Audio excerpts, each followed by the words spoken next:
Bom dia, meu amigo e minha amiga.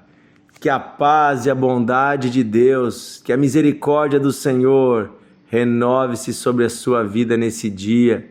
Que eu e você possamos desfrutar da presença de Deus, da presença do Espírito Santo, que é a melhor coisa que podemos ter, que é a melhor coisa que temos na nossa vida, é a presença do próprio Deus habitando em nós.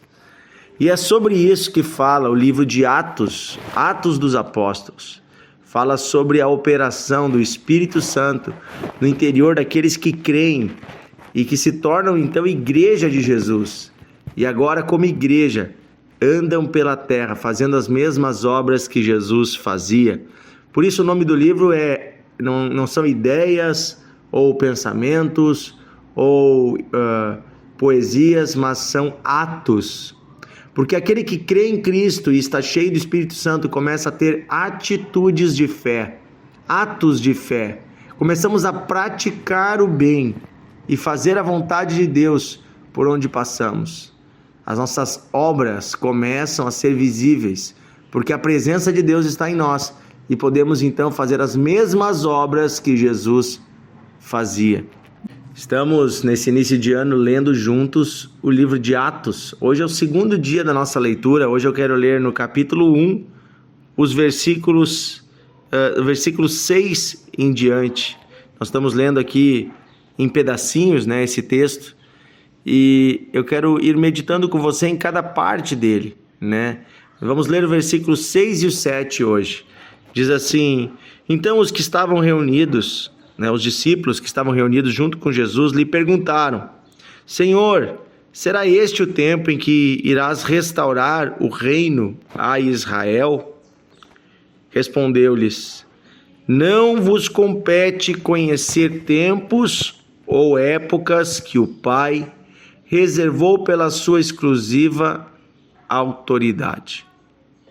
Veja, eles estavam com Jesus, o Filho de Deus. Estavam 3 anos andando com Jesus e ouvindo a pregação de Jesus, 3 anos vendo os milagres. Eles viram Jesus ir para a cruz e eles viram Jesus ressuscitar. Eles ouviram Jesus falar de um reino, o reino de Deus. Mas eles achavam que naquela hora Jesus se tornaria o rei de Israel. Que Jesus iria salvar o seu povo de uma opressão política que eles viviam. De fato, eles estavam oprimidos por um império poderoso, o Império Romano. Mas Jesus olha para eles e diz: não compete a vocês saber os tempos ou épocas que o Pai determinou apenas para Ele, para a sua própria autoridade. Ou seja, Deus tem os seus tempos e você precisa aprender a conhecer os tempos de Deus e reconhecer que Deus tem autonomia para decidir quando irá fazer. Na visão deles, Jesus havia sido morto e ressuscitado para agora se tornar rei do reino de Israel e trazer Israel de volta à tona do cenário mundial como uma nação livre. Gente, Israel, de fato, Deus tem um plano para eles e Deus fez promessas a Abraão, Deus prometeu a Abraão que iria guardar ele e os seus descendentes, se os descendentes fossem fiéis. Mas Deus também prometeu a Abraão que através dele e do seu descendente seriam abençoadas todas as famílias da terra.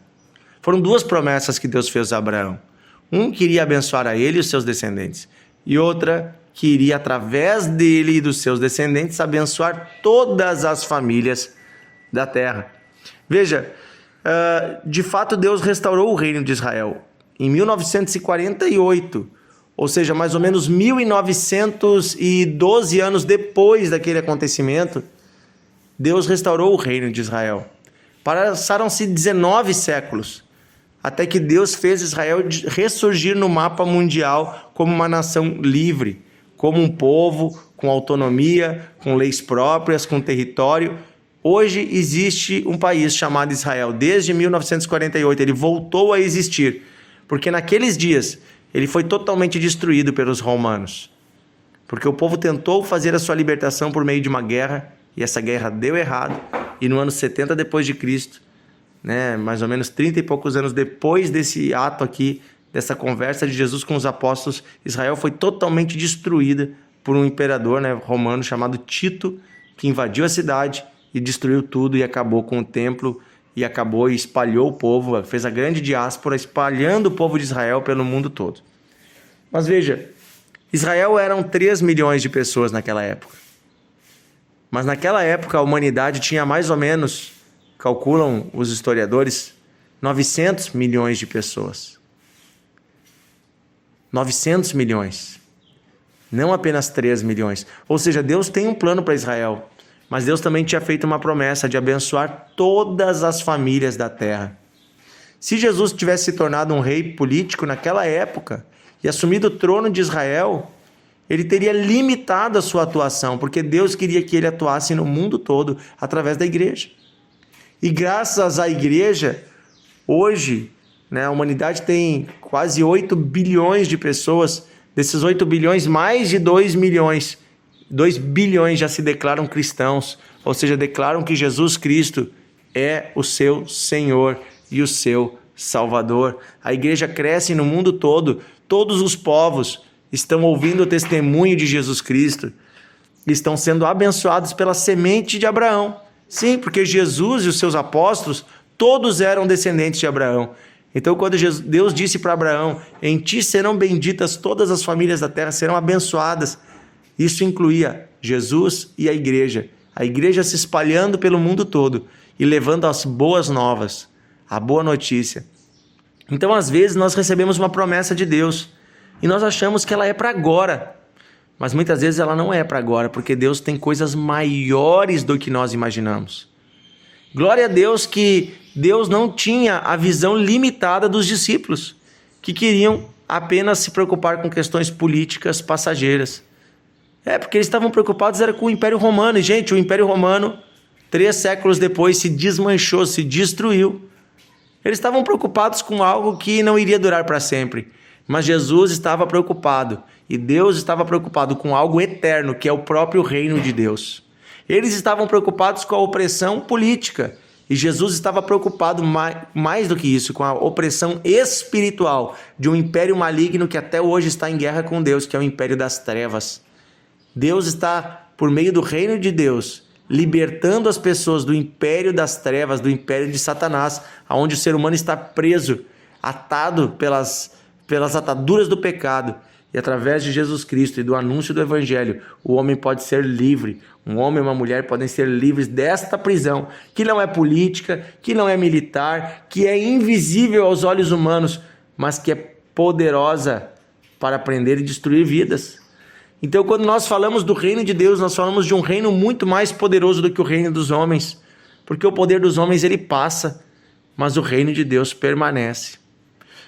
Quando você questiona Deus e questiona o tempo de Deus em cumprir as suas promessas, pense comigo, será que Deus não está fazendo algo maior?